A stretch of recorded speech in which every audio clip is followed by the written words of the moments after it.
April 25th is, I'm on, I think. Okay. April 25th, today, is the full moon. Now, anyone who knows the collaborative work of Robert Stackhouse and myself know that the full moon is important to us in our new work that we're doing. We see the moon all the time. It's beautiful, we ooh and on it. But one of the things that's distinctive about the moon is the only way we see it is that the light of the sun reflects off of it. We don't see it any other way. The other thing is the only way to harmlessly look at the light of the sun, and the easiest way, is to look at the moon. Because if you look directly at the sun, it hurts your eyes. There's this collaborative relationship between the sun and the moon that we see all the time. We get to know those celestial bodies through each other. And it's a wonderful metaphor for how we get to know each other. And this is exactly what our town is all about. We come to know people in our town to learn something about St. Petersburg. And we learn about St. Petersburg from listening to people who have lived here and done things. Now, the man up on the stage with me, Rick Baker, was our mayor for 8 years, 2 terms. And he's here tonight to find out about him so that we can find out something about our town and in turn find something about us. So please welcome the former mayor of our beloved city, St. Petersburg, Mr. Rick Baker.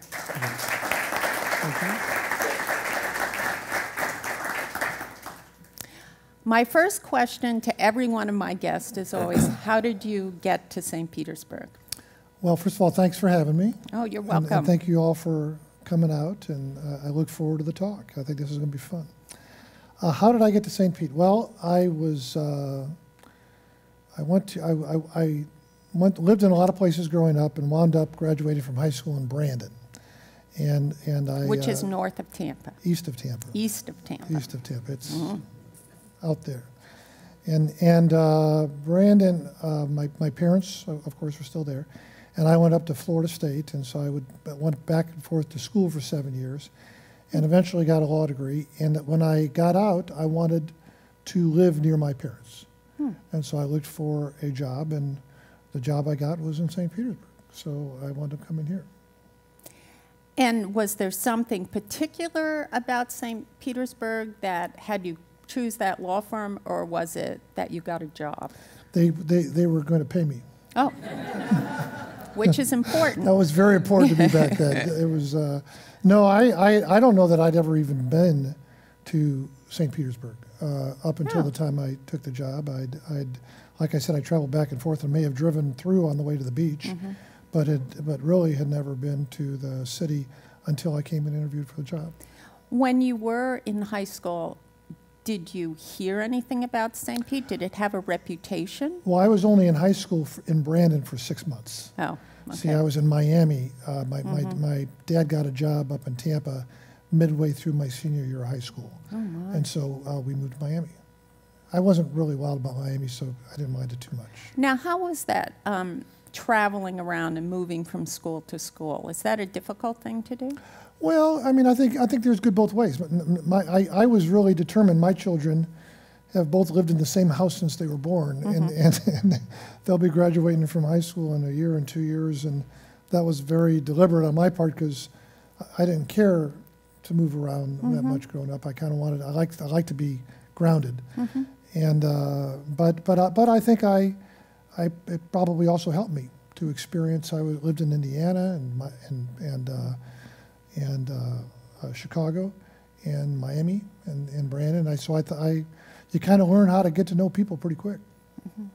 Well, that's a really interesting detail because the way you treat our city, it really feels like, you put your arms around it. You really settle in here. And that history of traveling around to different places make sense of that regard you have for our city. Yeah, this is my hometown. You know, I didn't come here till I was 25, but this is my hometown. So where were you born? Chicago. In Chicago. And how long did you live there? I lived in Chicago for 4 years, but all my relatives were in Chicago. So I went back to Chicago my whole life, still do. And my mom was born there. My parents were married there, and my brothers were two of my other brothers were born there. So I went back and forth to Chicago my whole life. So even though I only lived there 4 years, I got to know the city pretty well. And then I went to Indianapolis for 6 years, which is why I got attracted to Grand Prix racing. Yes, Actually, indeed. it was IndyCar racing, and I became a lifetime IndyCar fan at that point. And then when I was 10, moved to Miami. And then when I was 17, and my senior year, moved up to Brandon. Miami I never liked. If I ever run for statewide office, I would draw that statement. So I'm sure it's much nicer now than when I lived there. Well, one of the things that has occurred from the guests in our town is that childhood experience, where you grew up, really influences what people have done with respect to this town. So Grand Prix racing. Well, you know, when I lived in Indiana, and I don't know how many of you all have been to Indianapolis before, but I like Indianapolis. It's a cool town. And Indianapolis is you get a real sense of community. And it's interesting that the metropolitan area of Indianapolis is probably about 1 million people.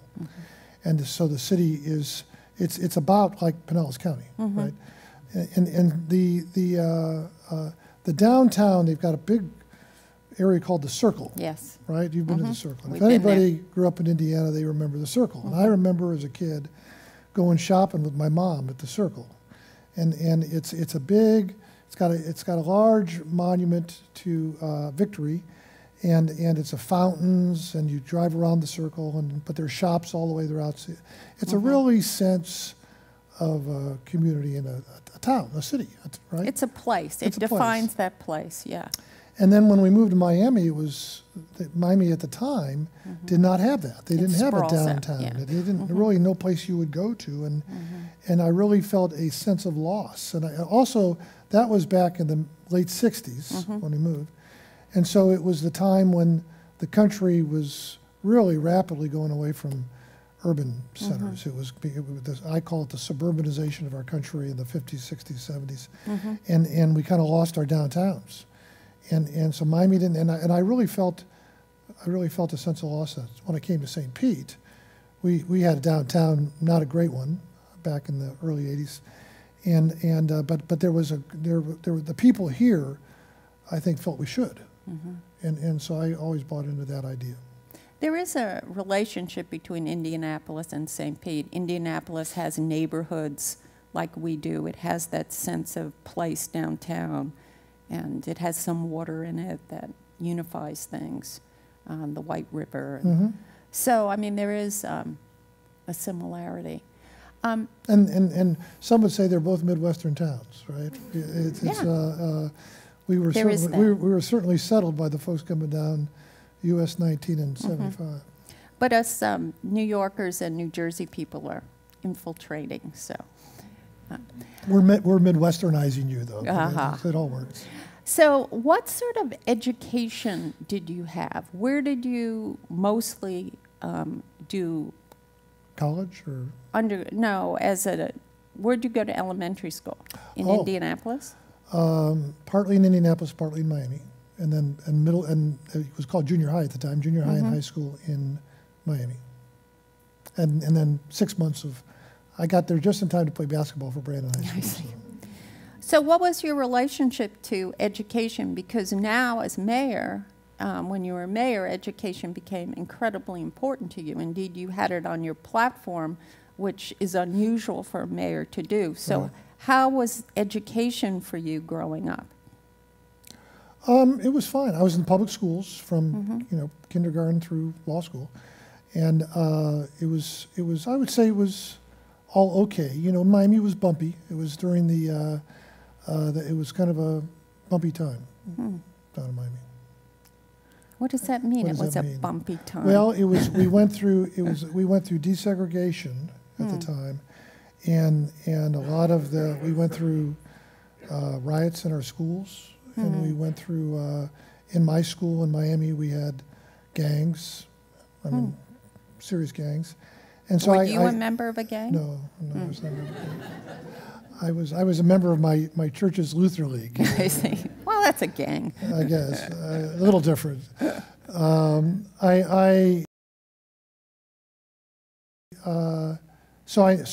I never enjoyed it. I never enjoyed it. I never really got attached to the school in Miami. Now Brandon was a different thing. Brandon was, but I just didn't have time there.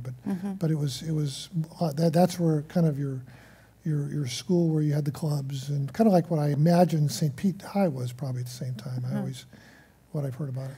But you must have done well enough in school because you went to college, Florida State. Yeah.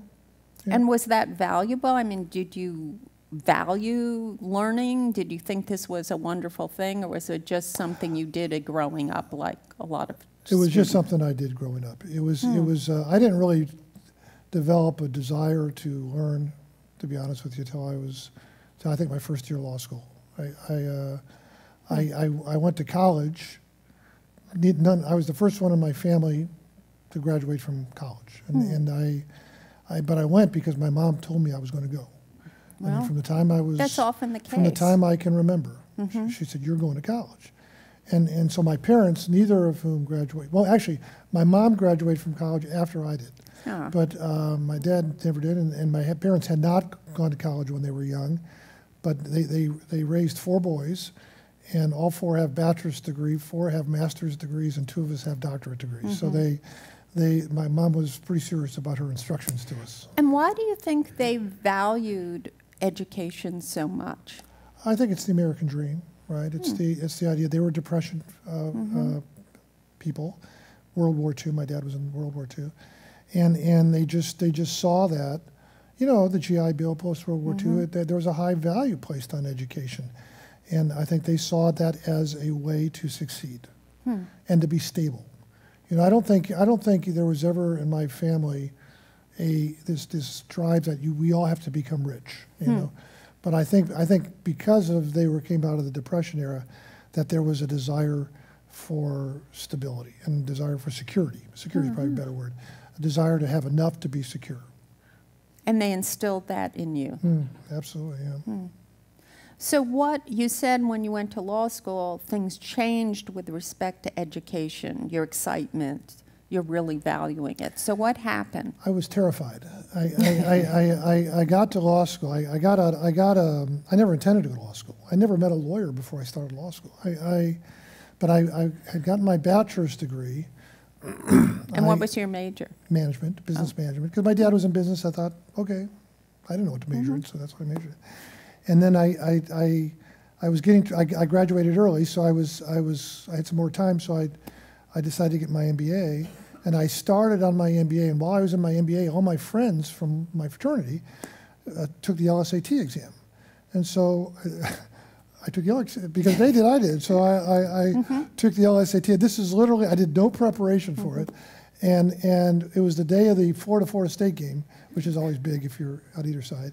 And so all my fraternity brothers were gathering to watch the game at our fraternity house because it was in Gainesville that year. And so my job was to go take the LSAT exam in the morning, pick up a case of beer, and bring it back to the fraternity house. And that was my focus on the LSAT exam. And I took it, and I wound up getting in the top 0.5% of the country on the exam. And so the FSU automatically offered me to actually to do my MBA and my law degree at the same time, so I could save money doing it and time. So I said, okay, I'll do that. But I never really intended to practice. I intended actually to maybe go for a year, just to get some basic law background, get my MBA, and go into business. That was my intention. And then I went for a year, and I thought, well, gee, it'd be a waste to quit now. So I finished, and then I said, well, I better practice a couple of years so I'll know what it is. And then 19 years later, I quit practicing law and I ran for mayor. To me, this is really instructive. you know, I'm sure when you were in college, you never thought you'd be a mayor. You never thought you'd be a president of a big company. And, you know, I think we sometimes forget that young people flounder around and they, you know, aren't too good at stuff. And then something happens, like there's a football game, and before you're going to get the beer, you take a test, and something happens. I didn't finish that part of the terror. So what happens? I was the unlikely guy going to law school, right? So I went to the class, and in law school, at least at FSU, you have like 30 hours of studying before your first day, right? Because you got to read all these cases, and it's like reading a foreign language. And so I get to the class, and they tell you all. They say, okay, they're going to be, for every 4 of you here, one's not going to make it. So then I went to lunch with 3 guys that I just met, and we went to a cafeteria nearby, and I'll never forget this. Sitting at that cafeteria, these 3 people, and we were all telling about who we were, you know. And one of them went to Princeton, right, or something like that, and one of them went to some equal great Ivy League school, and the third one went to something else. And I just, I got my management degree at FSU, which is a great school, of course. But it's I'm thinking, I'm the one. So it was that terror that caused me to learn how to study. I really did not know how to learn how to study until I was in law school. I figured out later after I took the LSAT exam that things came pretty easy to me. But so I didn't really learn how to study till I got into law school. And then I really learned how to study, and I put all the effort in. It wasn't really from the love of law or study, but it was from the fear of failing. What's interesting about this is that it was a test that told you you were good at this. And I know that you value testing in education. And, there's a little parallel here. And it's fascinating to me that it took that test for you to get how smart you were and how easy things came to you, because it didn't happen all of a sudden because you took that test. It must have been happening all along, but it didn't appear to you to, I think that's right. I think you were it that was way. a validation, yeah, in a way, yeah. So you for a long time, I just thought I got lucky, But well, you were lucky you didn't drink the beer before you took the test. Who knows? I do think the fact that I had absolutely no pressure on me to take the test probably helped, because there were kids taking the test with me whose dad was a lawyer and their mom was a lawyer, and they had dreamed their whole life about being a lawyer. And oh my God, it's all on this test as to whether I'm going to get into law school. And I had none of that. All I had to worry about was picking up the beer afterwards. It was a very different level of pressure. Now, the other thing that goes on while you're in college and subsequently is that you become the head of everything. You're the head of your fraternity. You're the head of your class at college. You become the head of the chamber here. You become the head of the board at the museum. You become this and that. So even though for some reason, when you're in the fraternity, you don't think things come easily to you, nevertheless, you're constantly raising to the top. So how do you explain that? We've talked about this a little bit, but do you have clarity on that? No. I have always loved people, right? When I was in Indiana, we had a treehouse, and everybody was at my treehouse, right? And you were the mayor of the treehouse? I was Batman. Oh, well, there you go. In the play, I was Batman, my buddy was Robin, and then other people were Joker and all that, so to the extent that was important. But we always had, I always liked folks. And so the leadership I never really saw as you're the big guy. I always just thought as it's a way of being part of helping folks. But there's a lot of responsibility and work connected with being the person in charge. Mm-hmm. So that was never anything that you didn't want to do, or? Well, on days I didn't want to do it. You know, I could. People tell me, "Did you like being mayor?" I said, "Some days, you know, some days not so much, you know." But as a whole, no, I didn't mind taking that on. Because when you read your book, he's written a book. I don't know if you know this, The Seamless City, and if you haven't read it, it's really interesting. One, it's interesting because it's the history of our town. And it's a really interesting account of what mayors actually do, and how much work they do, and how little sleep they get, and how much connected they have to be. I found it incredibly instructive, and it's well written, and so I recommend that. So one of the things about being a leader, and especially being a leader as a mayor, is, especially in political office, is why would somebody choose to do that? You know, my dad asked me the same question.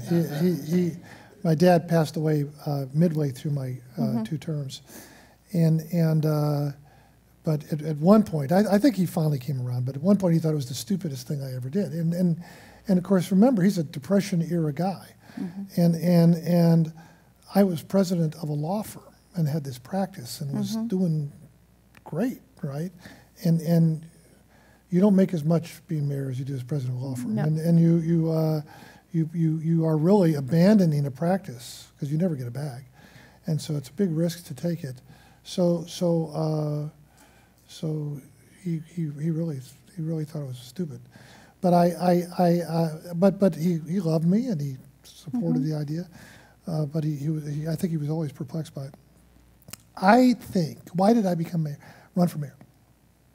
I don't think I would have run for mayor had we continued to have the council manager form of government. In fact, I'm certain I wouldn't have. Because I see it as a way, it's a way of helping, right? So you get involved in civic clubs and charitable clubs, and you're trying to help the city. And that's one of the beautiful things about St. Pete. We have so many people in different stuff, neighborhood associations and their faith organizations and their civic and the political organizations, and even the ones that rise up and they're angry at whatever. They're still doing it because they want to help the city. I hope, most of them, not all, but most of them. And I think being mayor, I saw as kind of the ultimate way of helping out, right? If you can, once we transitioned to the strong mayor form of government, I thought, you know, wow, you could really, all the things you've thought the city could be, you could really help do in that position. And I think I would hope that's why most people do it. But in terms of holding public office, you do have limitations on what you can do. You have financial constraints. You get criticized all the time, not just by individual people. The papers attack you, sometimes not just locally, sometimes nationally. So I think that's the question. So you're not trying to get me to run again, I guess. Some good reminders there. Yeah. So people's, you know, age quickly and so on. So there's something, I mean, is it the illusion that you're really going to do all this good? And I don't think it's an illusion. I believe, well, not every mayor that runs for office, not everybody that runs for office has the same motivation. I really believe that there are people that run for office because they want to do something, and then there are people that run for office because they want to be something. Now, the ones that are running because they want to be something, you want to stay away from. The ones that run for office because they want to do something, those they can do things. There's a the leader matters. You know, I think a lot of people feel that it's all kind of a random evolution, right? That cities just kind of go and ebb and flow and ebb and flow, and it really doesn't matter. I just think that is just folly. I have studied, before I ran for mayor, I studied cities all around the country. And I can tell you there's a reason Detroit is Detroit. And there's a reason Baltimore has the problems Baltimore has. And there's a reason Philadelphia is in the fiscal condition that they're in. There's a reason, and there is a reason that other cities are in better shape. There's a reason Indianapolis is what it is. There's a reason St. Pete is what it is. I think at critical moments, you need to have good leadership if the city's going to do well. And so I think that's the reason you do it. Why do you put up with the garbage? Which there's a lot of it. You're right. Oh, yeah. And there's a lot of people that with ill motives that are trying to attack you all the time, and the media can be very unfair, and very slanted and one-sided, and it's hardly ever puff pieces on you, right? I think you just have to acknowledge up front that that's part of the contribution you're making. That the tough parts of the job that you're going to go through are part of the contribution you're making in the community. And if you don't see it as that, then you shouldn't do it. If you're there because there's going to be a lot of fun and you're going to have a good time and everybody's going to like you and you get to cut ribbons, you ought to go do something else because it's going to be hard and you're going to learn that pretty quick. And you believe then that the person, that one person who's mayor or governor or president or whatever, can really set the tone and make the difference? Absolutely. There's no doubt in my mind about that. That's you can study example after example after example on a national level, on a state level, on a local level. Now, they're not the only ones doing it. You know, St. Pete experienced a great. I was actually in office almost 9 years. We changed the timing of election, and we got a great run. The city changed a lot. I used to describe it as the 25-year overnight success, right? Because I recognize that there are a lot of people for a lot of years, not just in government, people in the business community and people in the civic community and people in the neighborhood associations and people in the various organizations and that people just doing their job and raising their kids that are helping making the city become what it will become. But make no mistake, the leader can make a huge difference one way or the other. One of the things you say in your book is this: when you decide to build the best city in America, you have to set big goals. You then must develop and execute a plan to achieve them, and you must believe that you will succeed. We constantly describe the time we're living in as the greatest Renaissance in St. Petersburg history, and the community willed it into existence. So one of the first things you say is you have to set big goals. So what were the big goals that you set when you were mayor? First, I kind of go back to my MBA program, which I think I learned more than I learned in anything else that I did.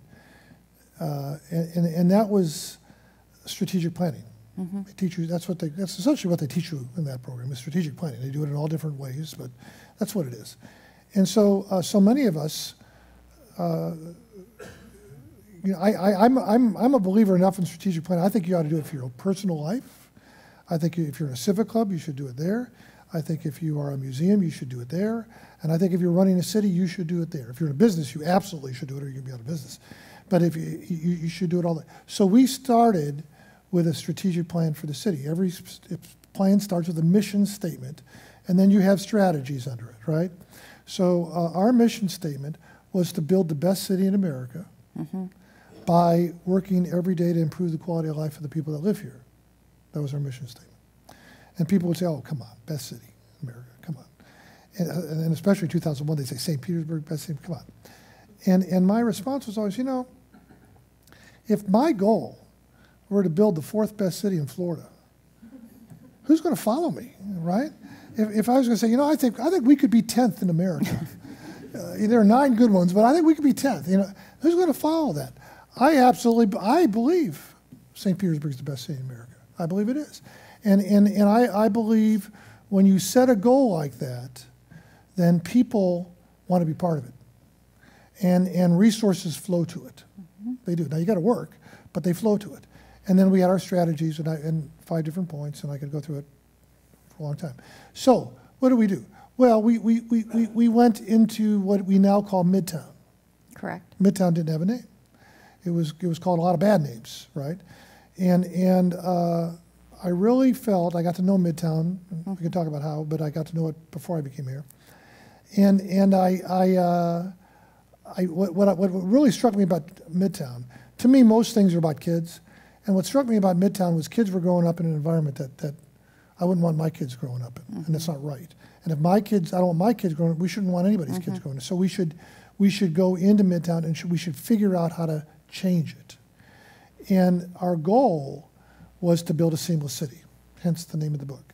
And a seamless city means that you don't have parts of your city that you're going from one part to the other and all of a sudden you cross a boundary, neighborhood, railroad, interstate, and get to a place where you don't want to be, where you feel like you need to reach over and lock your door, where you tell your kids don't drive through that part of town. You know, all parts of a city aren't going to be the same. And some will have big houses and be on the water, and some will have townhomes, and some will have duplexes, and some will have apartments, and some will have, nice, modest-sized houses. That's okay. They shouldn't all be the same.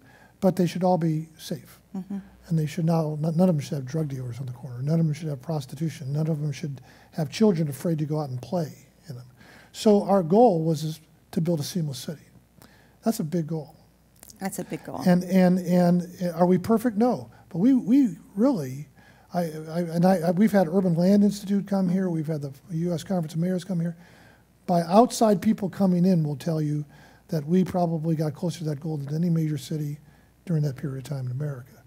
And we did it one block at a time and one step at a time. And all of a sudden, we have things in Midtown that we never had before.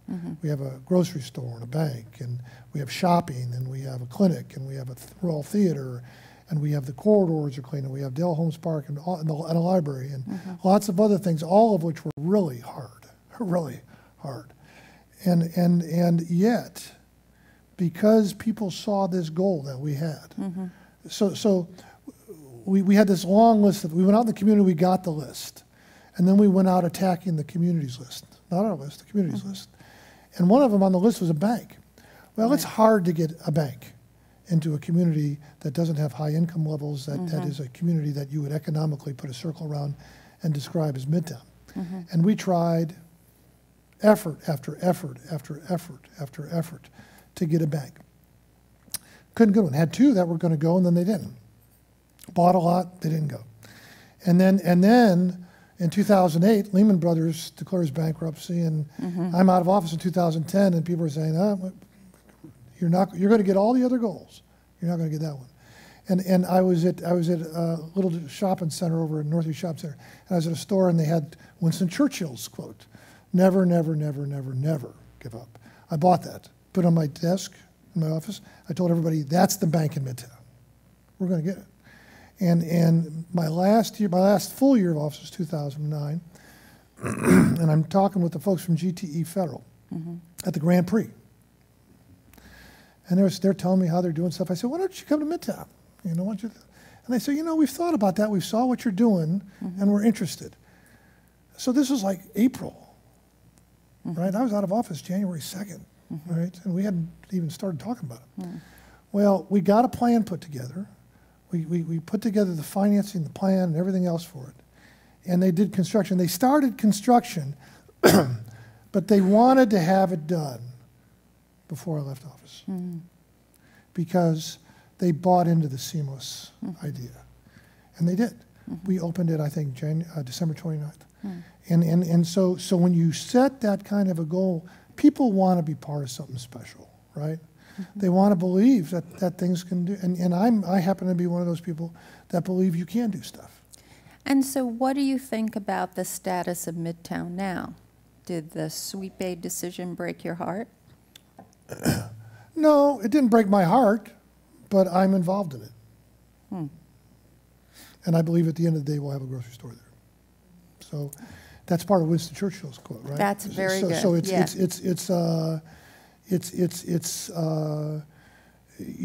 Everything you do, you're going to have setbacks, right? Yeah. And if you quit when you have a setback, you don't quit. You don't even start, Right.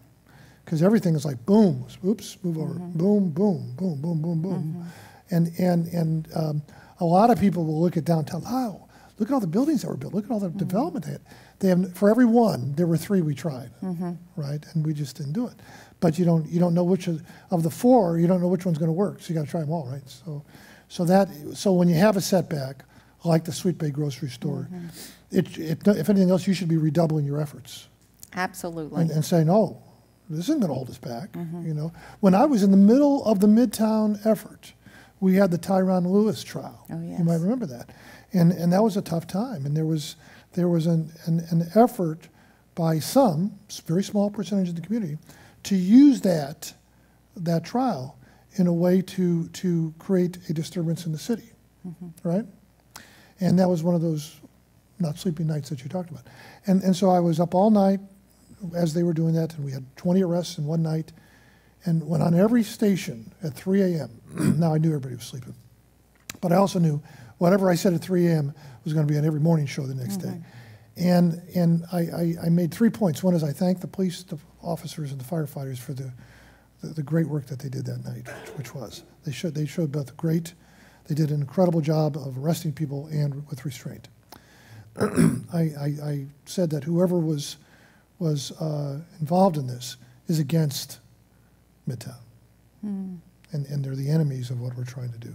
But the third point I made is, and if they think we're going to slow us down, we're going to redouble our effort beginning tonight, and we're going to go forward. So you're going to have setbacks, you're going to get pushback, but you don't let that. In fact, if you do it right, you can use it as a way of And it'll be better leaf because stopping you and know doing even lots better. of things. Yeah, and by the way, I think the next iteration of that particular development is going to be better than the first. So, your mayor, No, I'm not. well, you haven't listened. Oh, I'm sorry. Your mayor here, see, it's in here, Okay, and then you're not mayor Right. because it's over. right. And Right. that's very difficult. I mean, Right. you're in a position where you're able to do all of this stuff. Your voice is the Right. person everyone listens to. Right. You get to and then you're not. Right. And so now you're the president of this big company. And you have this amazing office that the mayor never had and probably will never have. And you must have big goals Right. because this is your way of being. So what are your big goals now? First, I'm going to, I'll get that. You made the comment of leaving office and how hard it is. I remember my first month of office. And I ran for mayor because I wanted to help, right? And I was I came out of the chamber and the business community, and I had all these plans for how we were going to turn Midtown and economic development and all that. And I didn't really give a lot of thought to a lot of the other stuff. You know, like, you know, we have 7 unions and we have impasses all the time, and we have people picketing in front of your house and in front of your church, which I had a lot of that. And you have criminals do horrible things to people in your community, and you feel responsible for it. And you have a media that is just In your tough, face. and they are going there. Not only do they look through all your financial statements, they regularly look through your phone records to see who did you call and can we make something bad out of that. And they look at your emails and they do the same thing, and they look at they read your mail before you read your own mail, and most of the time for the purpose of find something bad to write about. And so you enter this new life. You know, I showed you my little figurine of Alice in Wonderland. You feel like you've gone through this looking glass. Where am I, right? And I remember going through that. I got to the end of it, and after about a month, I thought, God, I got 47 more months. and whoever I was talking to at the time said, Mayor, you don't realize we changed the charter during your election. I didn't pay attention to it. And we changed the timing of elections, so you actually have 9 extra months of office. So your term doesn't begin for 8 more months. And I remember driving down the road thinking, boy, this is hard. And I remember thinking, I wonder if the transition out will be as hard as the transition in. I remember thinking that my first month of office. The answer is no, it's not. I enjoyed thoroughly being mayor. With all the toughness about it, I would do it again in a heartbeat. It was great. But when I was done, I was ready to do something else. There are pieces I miss. What's hard to do is watch what's going on. Yeah. Because no matter how great people after you are, they're not going to do it like you would do it. Yeah, they're not you. And I sometimes joke, I say, you know, when you're done mayor, you probably should move because it's hard to watch, you know. And but what does it do to your identity? So for a long time, you're Mr. Mayor, and then all of a sudden you're, you know. You know what's very funny Rick. is it doesn't change much. I thought it would, but it really doesn't change much. It's still people still talk to me everywhere I go and stop me. And nowadays they ask me to run for mayor again all the time. Oh, yeah. My son has a joke. When he's with me, he starts doing a count of how many people in Walmart asked you to run for mayor today. But they come and they talk. Would you consider that? They're almost always nice, by the way. Would you consider nice. that, running for mayor again? Not this time, but sometime I might. Yeah, I might. My mom doesn't think I should. So my dad didn't think I should do it in the first place. My mom doesn't think I should do it again. She said, you did that. Would you think about running for governor? Might. Might. The answer is I would think about running for office again. You liked it. If I thought and you were good at it. If I thought I could help. If I thought I could be in a position where I could help. And that's, you know, what does that mean? I made a decision because I had a lot of people recruiting me to run for a lot of things when I was approaching the end of my term. And I made a decision that I wanted to get my kids through high school before I did anything else. And they're sophomores and junior right now. They're doing okay. They're doing good. And I'm glad I made that decision. I enjoy this time of them growing up, and I think they need me now. And so, they probably really enjoyed the more time that you spend with them. Actually, when they were mayor, they used to hang with me all the time. But it wasn't quite as, I wasn't able to focus quite as much on them. You know, if you go to, I would take them to all the events, but then I'd get pulled away. But they would always find, they've gotten where they can kind of hang out and do stuff on their own too. So, but I think high school is I think every age is important. High school is very important. And I wanted to be there. And so after they're done with that, I might. But I don't have to. I could be very happy in life never running for anything again. It's only how you think it can help. So big goals now in your new position. Bill Edwards, for those of you that don't know him, I've known for probably 10 years, and he's done a lot in the community. Very successful business guy. He'd actually talked to me about working for him when I first got up, but I really was kind of intrigued by the USF idea too, and so I did that.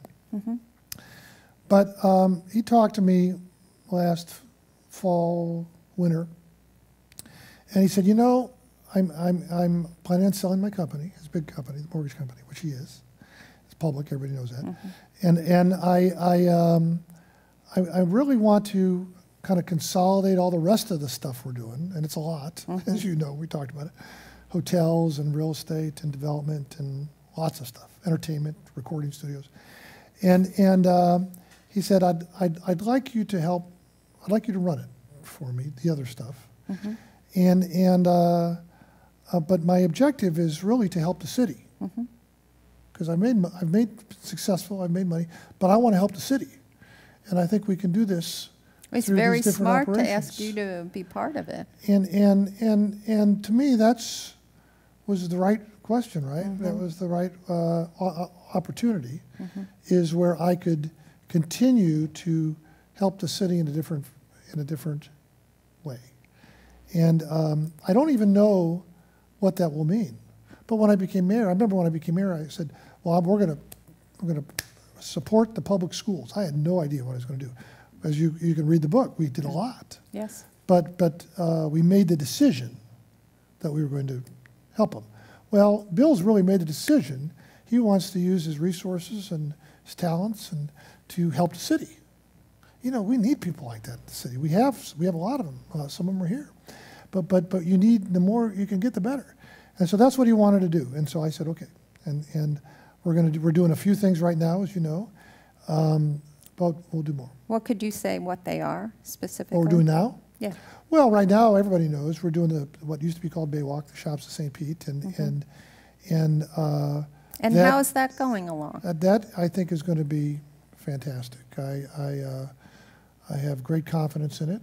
I'm not going to talk any specifics about it because what happens is you talk about a specific. Well, we're talking to this one tenant, and then somebody will start calling those tenants and chasing them away, which has already happened to us once. And so my rule is we don't talk about any tenants until we're ready to announce the done deals. But I'm very confident it's going to be a nice. You know, Bill could have taken that's a very valuable block. You could have taken that block, scraped it, built a nice tower, made a lot of money doing it. But I think what he wants is it to be a town center.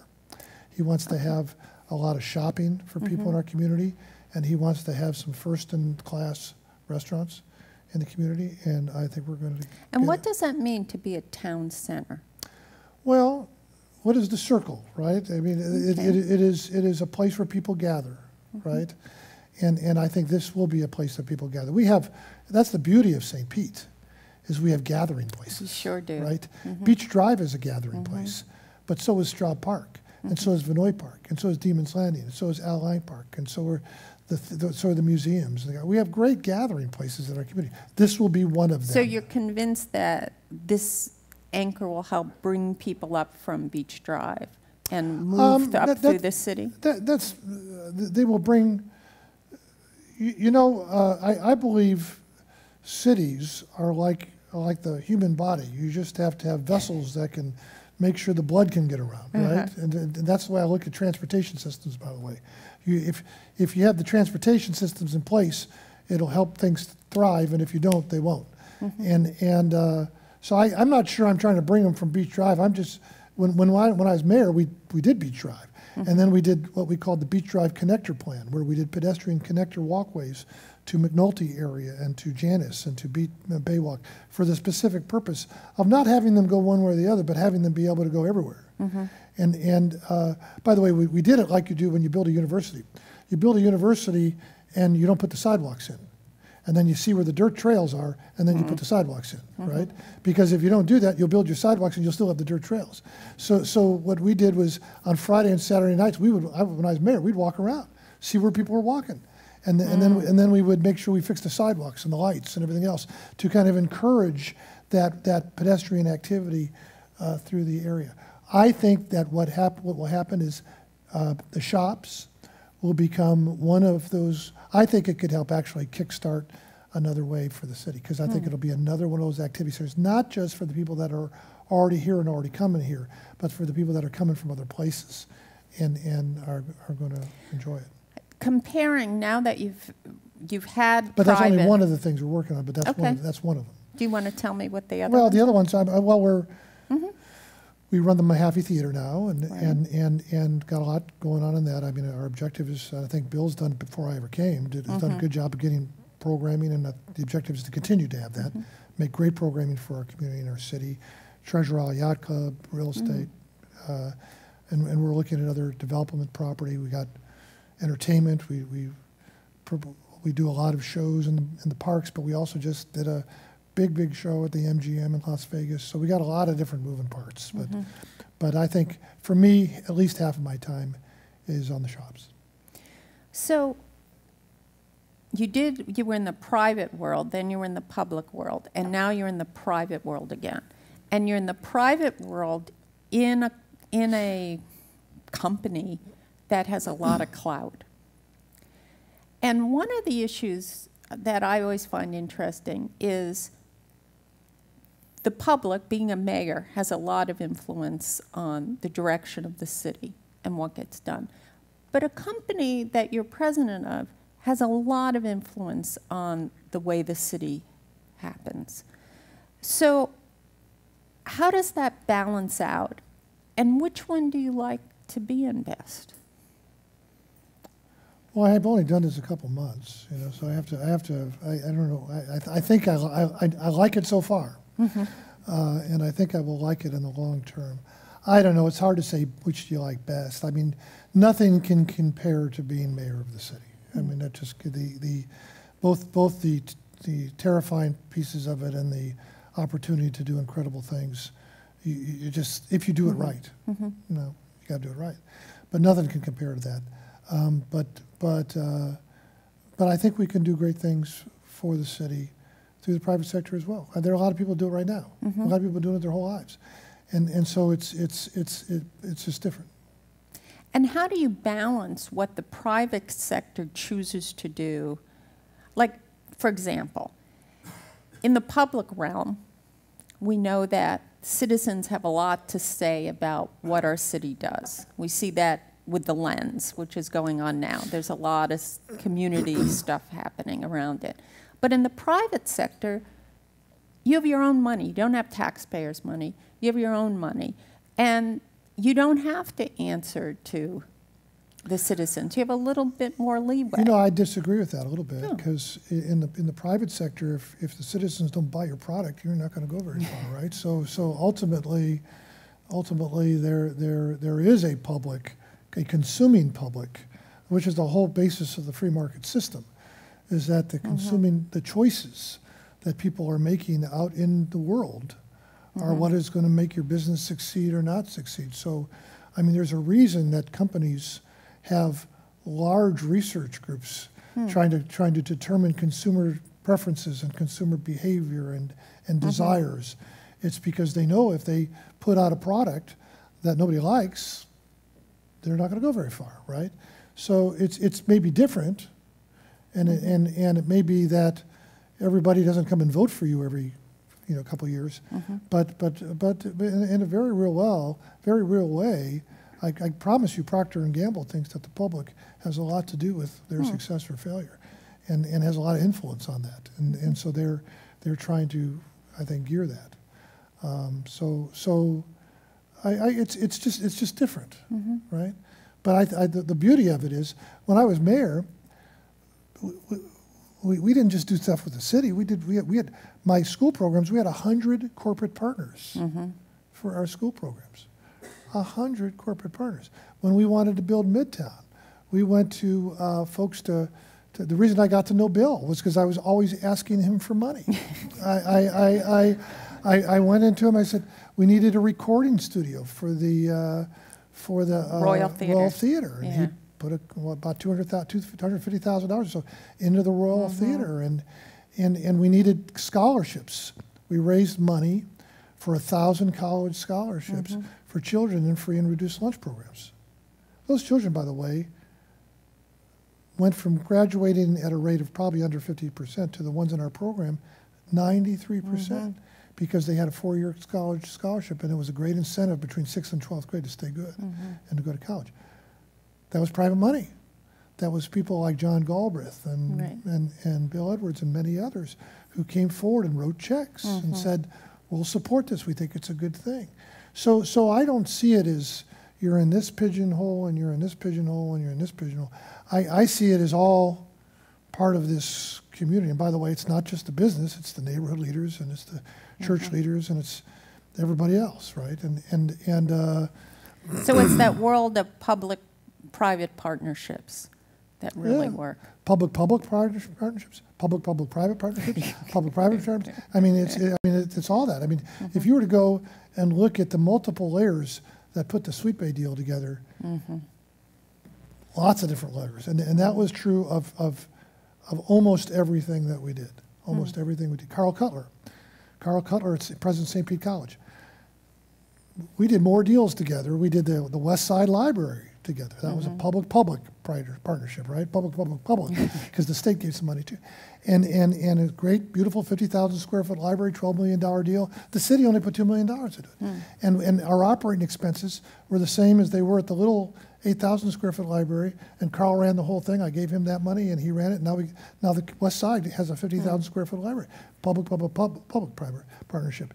And so then he did with Bill Huff and the great contribution Bill made, the Palladium Theater in downtown St. Pete, and that another private public partnership, and then we brought the college downtown, and we did brought the Florida Orchestra down there, and somebody gave me $1 million to help us build out the space for the Florida Orchestra, private, public. So what I'm saying, I guess, is it's not just you over there and you over there and you over there. It's everybody together, and that's part of the seamless thing. I think the one thing I really was pleased with during my term is I felt we were together as a city, right? I don't think, I mean, we didn't, every once in a while somebody would disagree on something. But for the most part, it used to be back in the 80s, it was neighborhoods and business like this, and it was what is now the Midtown area and other groups like this. And we weren't like that, right? The neighborhoods were together.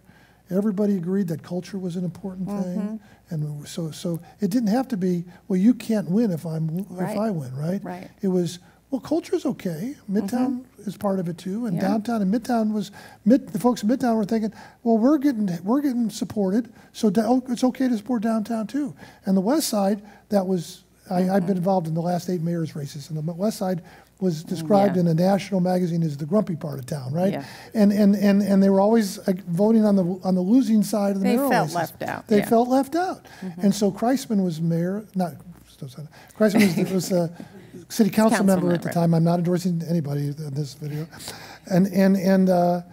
but him and I worked together to do West Side stuff. We did the library, the J.W. Cates Center, the pier, the bike paths out there, and all of a sudden the West Side felt part of the city as well, right?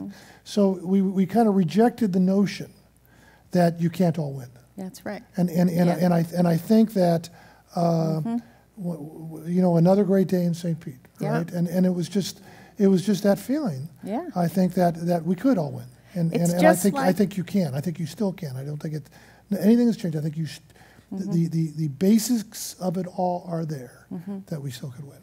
It's just like the sun and the moon. It's all connected, and the more we connect and reflect off each other, we will. Our city will succeed even more. That's why I say, you know, I'm in the private sector, but we're doing a project now that the city's going to has to be involved in. They give us permits and everything else. And I had lunch today with the head of the city development and the fellow that used to work for him, who now works for me. They both used to work for me, right? And so we're talking about how are we going to make this work, right? And that's not. I mean, we're just, if everybody's in it to try to make something better, then what seats you're in, you know, you just all figure it out.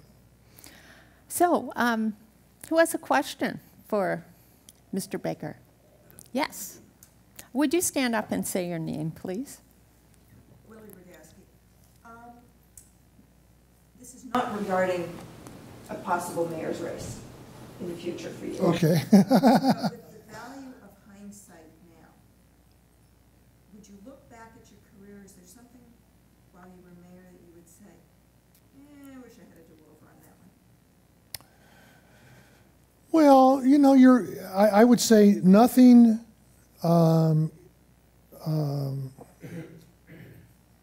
kind of broad goal or policy-wise, I think, for the most part.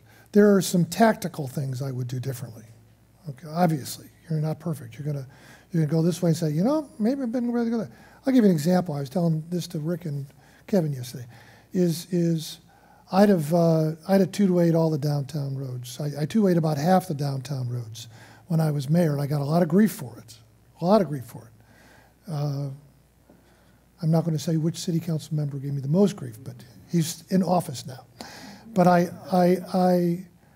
didn't, and I should just say, I would 2-8 every downtown road except 9th, 8th Street, and 1st and 1st. Beyond that, I two-way them all.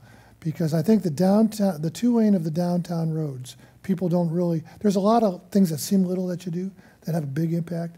That had so much impact on the connectivity and the pedestrian friendliness and us all being able to get around and do stuff downtown. But it was a political fight. You may remember that to get to the Mahaffey Theater, if you're coming down First, you had to turn right on Second. You had to go over to USF. Mm-hmm. You had to figure out which way to turn at USF, take a left, come back and turn and go back. And to get to your theater. That was really dumb. And so now you just go, you don't think about it now, right? But back then, it was ridiculous. And so that's a type of thing that there's a long list of that type of thing. I'd say, maybe I should have done this also and maybe this also. But in terms of the broad strategies and the plans, you're never going to do everything perfect the first time. You're going to, maybe I shouldn't have turned here and turned that way. And there are issues that sometimes, especially when you start, you learn that there are 3,000 people working for you, and they don't all necessarily think they work for you, right? So some think that they're going to decide which way we're going to go, and you don't even figure it out until they're halfway down the road, and then all of a sudden you're reading a newspaper article, what a nut you are for doing this because you're responsible for everything in the city, and so you learn. So your early decisions you might bounce around a little bit, and some of them you have to reverse and change. Obviously, if you make a decision and it turns out to go bad, and you change it later, you wouldn't do that again, right? But nobody's going to be perfect the first time. You can't be afraid to try to do things. So in the long term, there's stuff like that, like the two-way thing I would do. There may be a few other things. Oh, well, no, I'm going to get that. But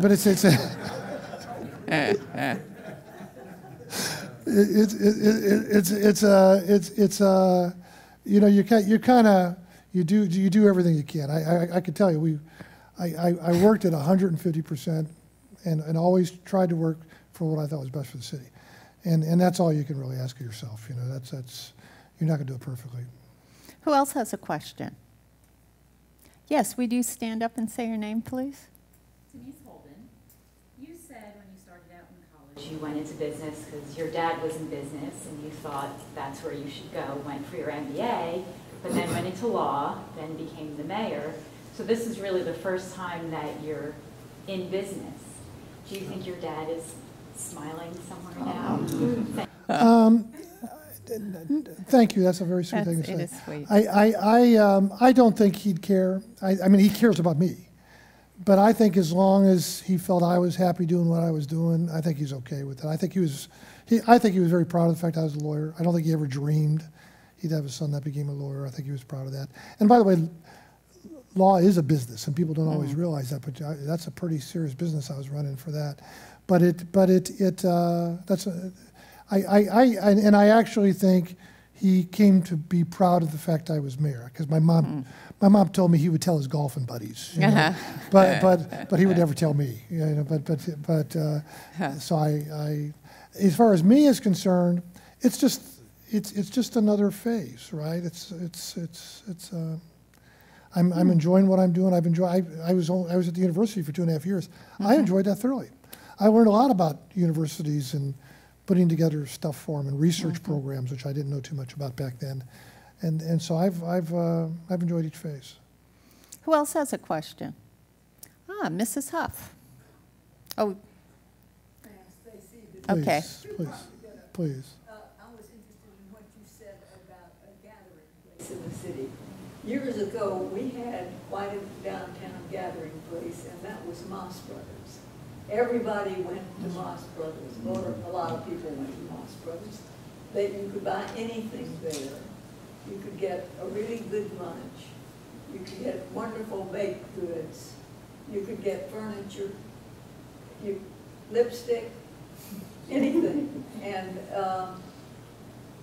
it seems to me that maybe that would be something for, what's it called, Bill Edwards. The shops. The shops. to aspire to. And another thing they did at Moss Brothers, they had team boards for the clothes, and they involved people, and they had a women's committee that weighed in on merchandise or something. They involved people in the community in a volunteer basis, and people like to do that. And You mean in what they bought to sell? You mean they asked people to participate in what the buyers would get to sell in the store? I was not a member of that committee, but I know they had a committee that met and had things to say. Now, whether they actually advised buyers, I kind of doubt that. But maybe expressed kinds of things that people wanted. And certainly the young girls, the teens, I'm sure, expressed what kind of clothes they wanted to have. But I think involving the community in some way would be a good way, and good parking. They also had great cinnamon buns. Their hot cinnamon buns at the restaurant, you remember those? They were very, very good. I used to go to Moss Brothers downtown. Many of you all probably did too. I would think that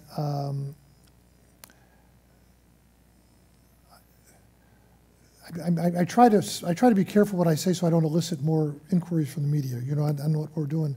But I will say that I think, first of all, I don't think a Moss Brothers type store is too big to put at the shops. It's just too big. There will be some great things there for people to, retail shopping for people to do. But that doesn't necessarily mean we could never have something like that downtown. A big department store. Yeah, Yeah. I think that, and there are a lot of the department stores now that are doing kind of urban scale department stores too. So I think that I look at downtown as being a shopping center or a shopping district. So that if you were to calculate the amount of square feet of retail, shopping, and certainly restaurants presently in downtown St. Petersburg, scattered all over the place, it's a lot. And so if we start to think of it in that perspective, and not just think of it as this shop over there, or this shop over there, or this shop over there, but think of it as this could be a center of shopping, like downtown Indianapolis in the Circle area is right now.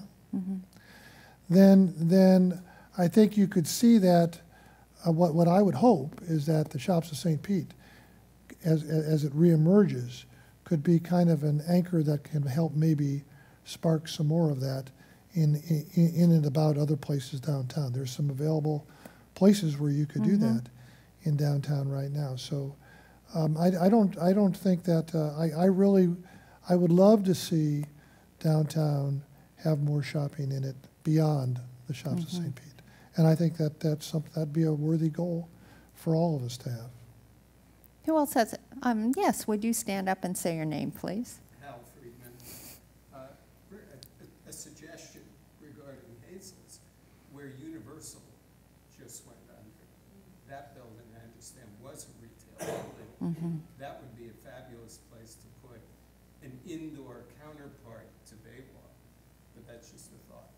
Question, I'm assuming, based on what I'm seeing develop at Baywalk right now, at the shops, that it's kind of an addition to the progressive part of St. Petersburg. The Dali, the contemporary aspects, the Dali, the signature. To what extent, if the Stop the Lens group were to succeed, would that affect the success of the shops in St. Petersburg? You know, 14 minutes. I almost got there, didn't I? First, let me respond to the first part, and then I will respond to the second part. Kind of respond to the second part. So, where Universal was us from here called the South Core Garage. the reason it was called the South Core Garage was because where Baywalk is now in the movie theaters was going to be the North Core Garage. And where Progress Energy Building and the lot next to it was going to be the Moss Brothers Center, and where the Florencia and the Ovation and the Hampton Inn were going to be this magnificent two-story retail circular courtyard with a fountain overlooking the parks in the city. And all of them were going to be connected together with where the Chamber Building is and the Tropicana Block is. And when was that planned? This was in the 80s. This was Bay Plaza. That's what Bay Plaza was. That was the J.C. Nichols. That was the Nichols plan, and the South Core was built for the intention of putting a department store in those two stories. That the ceilings and the heights and everything were built to that spec. I've always had a copy of the Bay Plaza plan with me, not because I want to rebuild the Bay Plaza plan, but because I think we have to maintain the vision of the kinds of things. So while I was in office, we put together what was one of those blocks to do St. Petersburg College and the American Stage and Florida Orchestra and Progress Energy, and was going to be a Grand Bohemian Hotel. And that was, I saw that as very consistent, even though different, with where that was all going. And then making sure there was retail on the bottom floor. And then then of course the Ovation and the Florencia and the Hampton Inn, I thought were all having residential downtown was, people forget, but in 2000, residential downtown was kind of a strange idea. So I say that to say that what you've suggested is not far-fetched at all, but there are other opportunities as well. And it's just how do you stage it, how do you seize it, and somebody's got to pay for it, and somebody's got to make money at it, right? With respect to your second question, probably won't surprise you, I'm not going to answer the question directly, but I will say this, that in 1968, the old pier was torn down, the $1 Million Pier. And I don't even know the reasons for it, but for about 5 years we did nothing. And whatever happens, I think doing nothing is not an alternative. I think to have, I will tell you, I have some stake in it because I put the $50 million together, which I thought was the hard part, to try to rebuild it. My intention was to rebuild it in place. And I had ideas for how we could get the occupancy and all that. But even though that was my intention, that doesn't mean that that's the only thing that can happen, or that's the only thing that should happen. And I'm pretty much open for a lot of different alternatives of what could happen. But the only alternative I think would be horrible would to be go to 5 years. And if you've studied the history of the city, which I have, the period of 68 through 73 and the next 10 years was not a great period for the progress of our city.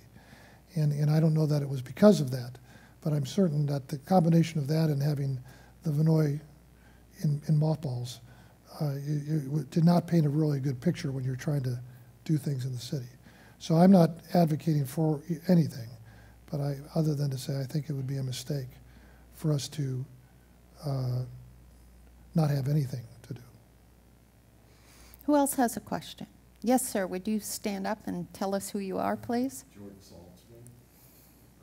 I was just wondering, in the development that you're involved with now with Bill Edwards, what is the status of Whole Foods there on the 4th Avenue? Or can we look forward to that? We are not involved in that. I've read about it, and I think it was in the paper. Was it in the paper? Yeah. I have no idea whether that's happening or not. Who else has a question?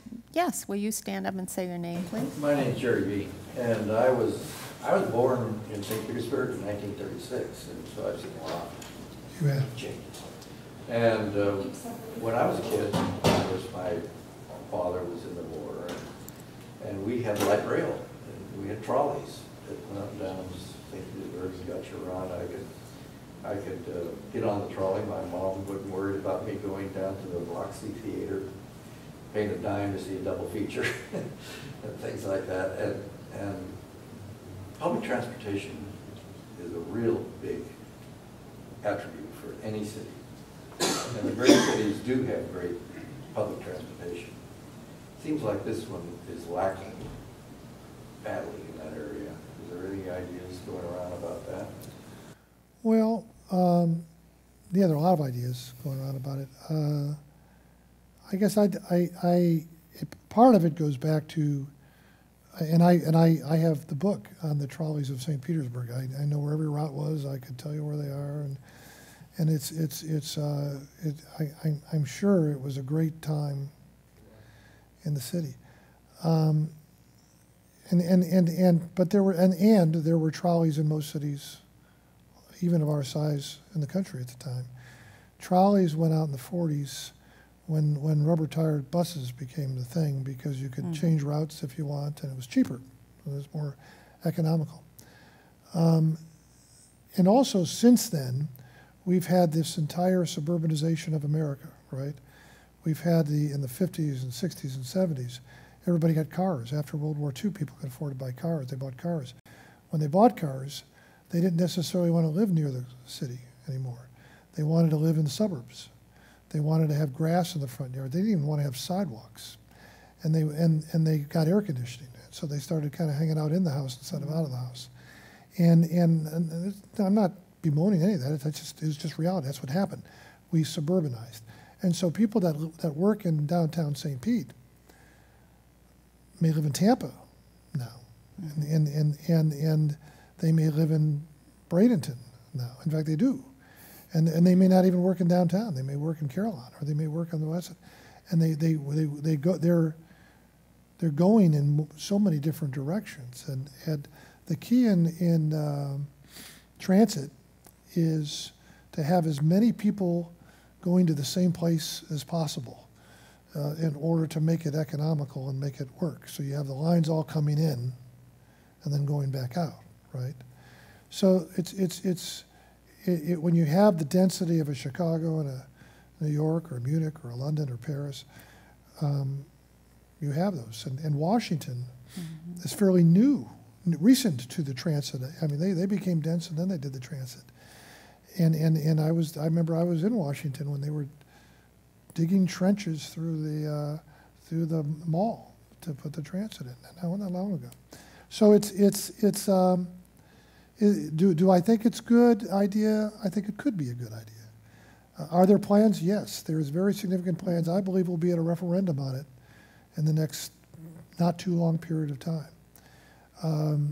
I think that you got to be deliberate with it, and you got to try to structure it in such a way that it makes as much economic sense as possible, and that it's going to drive people. So the transit does two things. It responds to behavior and it drives behavior. So when you start putting transit stations, development occurs around them, and when you start bringing transit into your downtown, I absolutely think it helps your downtown to progress. But it's very expensive. It's very expensive to build, and it's very expensive to operate. And so while you could say I believe in transit, and I think I would say that I do believe in transit, I would say, but I want to see the plan, and I want to see how it's going to work. Now, that doesn't mean I think there should be no government subsidy of transit. If I believe that, then I think that the government shouldn't build roads, because the government builds and funds roads right now, and we spend tremendous amount of money, and the cost on a per mile of that system is hugely expensive.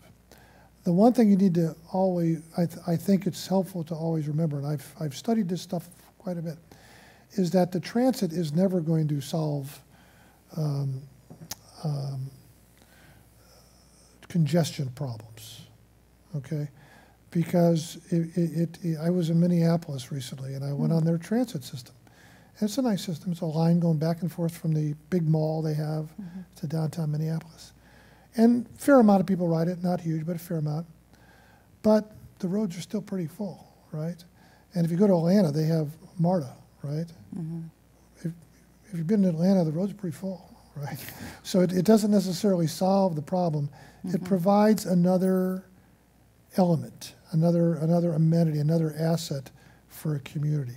And so you got to weigh it on a cost-benefit basis as you're considering whether to put it in, where to put it in, how much to pay for it.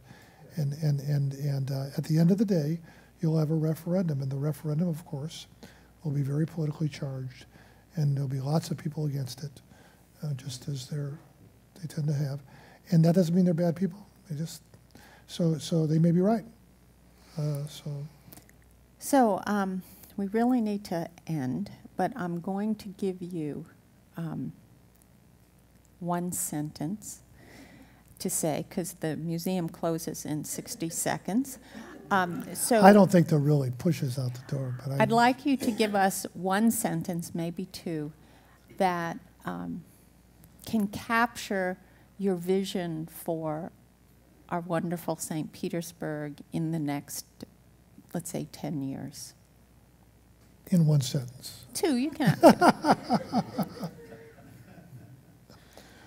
Well, I believe that everything that we do in terms of decisions we make towards moving the city forward should be with the eye of how do we make it, how do we improve the quality of life? How do we make it a nicer place to live? And so I am going to do more than two sentences, but I won't do 20 minutes. You know, we did dog parks. We started dog parks. I tell you, all the lawyers in the city told me, you don't do dog parks. Dogs are going to bite people, and dogs are going to bite dogs. But we did dog parks. You know, first time we opened one. I had a library we broke ground on over a $3 million library. And it was nice. I like libraries. We built a lot of them. And we had maybe a dozen people come. And then the next day I cut the ribbon on a new dog park that cost $9,000. And we had 200 people show up, right? And it was jammed. And the dogs wore out the grass in a month, right? And the neighbors started saying, get these people out of our neighborhood. And so I'm thinking, okay, people love them, they're cheap. I want to get reelected. We're going to build a lot of dog parks, right? So we got dog parks all over the city. Is that a big thing? Yeah, I think it is a big thing. It's a quality of life. It's a big thing. We did the first dog dining cafe ordinance in Florida. That actually was the first city to allow dogs to sit outside at a sidewalk cafe. It's a big thing. Big thing. We made a commitment to build a playground within a half-mile walk of every child in the city. Big thing. We got 84% of the city covered. That program stopped now, but we should finish it. That's a big thing. We went from being the #1 mean street in America in 2000 for pedestrian transportation to becoming widely seen as one of the best. And we built the largest bicycle pass system in the Southeast U.S. And we went from being a mean street to one of the top 10 bicycle cities in America, along with Austin and Portland and Seattle and Minneapolis and St. Paul and Chicago and New York and other cities you want to be like, right? Because it's a quality of life thing. People say, bike path. Oh, that's a big thing. It's a big thing. We did sidewalk cafes on Beach Drive, and when they built those buildings, we asked them, we said, we want plazas, we want sidewalk. It's a quality of life thing. Fixing Midtown is all about the quality of life of the kids growing up there. Making a nice downtown is about creating memories for the people that are growing up here. Even a Grand Prix race is for the people that can have pride in their city to see it on television in 200 countries. It's all about it. Even the monument on 275. In 2004, I did a study of signage around this. I'm almost done. Of signage around this. She's looking like, oh God. I hear them rumbling out there. And there was no interstate signs pointing to St. Petersburg in the state of Florida. So we studied it, and I figured out that the DOT was not treating us right. And I wrote a brief, and I handed it to my good friend, Jeb Bush. And I said, I'm going to have to sue you because your DOT isn't doing this. And we did, and now we have signs all over. If you go down I-4, it says St. Petersburg, St. Petersburg, St. Petersburg. And I said, I want a monument so people know that they're here when they get here. So I annexed. I did a lot of annexation. That's another thing the newspaper didn't like. But we annexed the island on 275, one in the city. Yeah. The only reason I annexed it was to put a monument there. And then I went to I had to go to the Secretary of Transportation to get him to give me a permit to put that monument there. And then 2008 came and we lost all the money and I was out of office. But it didn't stop me from keeping asking Bill Edwards for money, even after I left office. So I went him, and then he spent some ridiculous amount of money, $600, put a monument there. It's quality of life, right? So every day we ought to get up, and it's not just the mayor. Of course not. It's the business folks. It's all of and us. all of us here. It's the neighborhoods. Everything. How are we going to make the place better? And that's my vision. I don't know what that means exactly. Museums, it absolutely means the culture and all that. But it means how are we going to make it so people enjoy living here? And I'll finish with, when I was at the chamber, I was chairman of the chamber in the 90s. We had an expression that we want to build a city that our children will want to come back and live in, right? I think we have that now. I think we have that now. And I think not only our children, but other people's children want to come. Right. But so but we shouldn't stop. We should always be thinking, how do we make it even better? Because I do believe we got the best city in America, but that doesn't mean you shouldn't widen the gap, right, between number two, right? So thank you for having me. Thank you.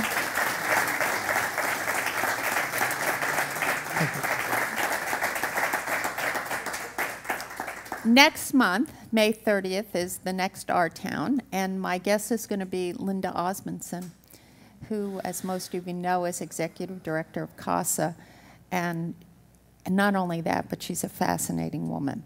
And so I invite you all to come back then, May 30th. It's the last Thursday of every month is Our Town. And please, let's thank Rick Baker again. Thank you very much.